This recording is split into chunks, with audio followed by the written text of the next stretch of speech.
Mae hi'n camu'r llinell. Hwyrach bod hi'n gwybod y samser am beth mae'n mynd i fynd yn y fe. O just cael cip olwg bach. Ie, cael cip gol. Fynd drwy'r motions os gyda beth. Pwy a wyr. Ond mae'r adran yma wedi cymryd dipyn amser i feirniadu.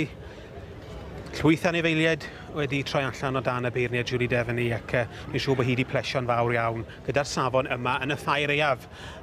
Ond mae'n trafod gyda'r stiwar, mae'n debyg bod penderfyniad wedi cael ei wneud ac wedi'n hapus iawn gyda'r penderfyniad yna.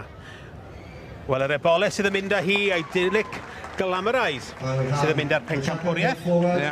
A'r ebo blwydd ar Gil Wobber, Mr Jones, Peter. Chi'n gwybod yn iawn, dwi'n meddwl, pwy oedd yn mynd â hi. A'i Dilic Glamorise y Bencampraig, a'r Gil Wobber yn mynd i cwmeidwy Bonwr. Anna ma lawn i'r pen ar y bloc, ond sy'n ni'n fod dewis o beth oedd ymlaen i nawr. Mae rai fy chi oedd y dewis cywir i chi yma i trafod efo ni. A prawf, diolch Peter.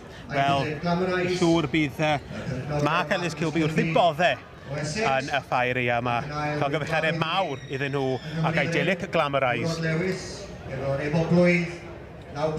Well, what a day at the Winter Fair for you both.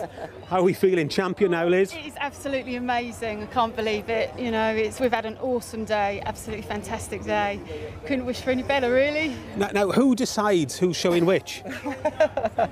I try and always give Liz what we think is the better one because I'm a good husband like that. I'm fair and I pass it on. I don't really. You're a giver. You're a giver. Well done. Diolch yn fawr iawn.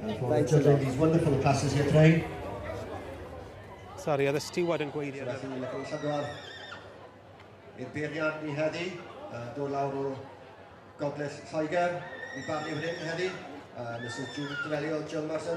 So one appreciation now. Pencampwr yr adran A y Merlod Mynydd Cymreig a dewis poblogydd iawn. Mark Ellis Kilby ac a'i Dilic Glamorise. Mark Ellis Kilby from Essex and reserve 955, the early court, Rod Lewis with Cwmeidw Bonner. A huge congratulations.